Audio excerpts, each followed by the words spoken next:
justement de voir une cessation des hostilités.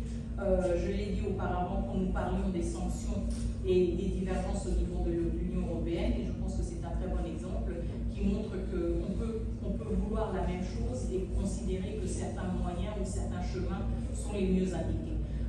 Je pense que la Cenco est encore dans sa tournée et dans sa logique de consultation aussi et de relayer son message à différentes parties prenantes, et je pense qu'il y aura peut-être un peu plus de transparence sur les conclusions de toutes ces consultations une fois cette tournée parachevée.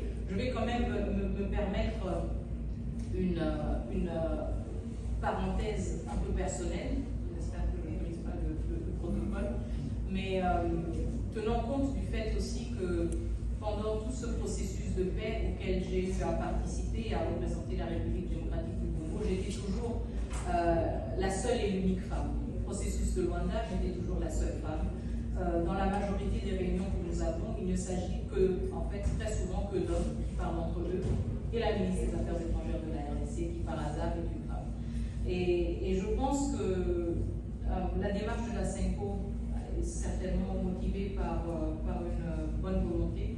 Je pense aussi qu'il y a beaucoup d'autres voix, des forces vives qui devraient être entendues.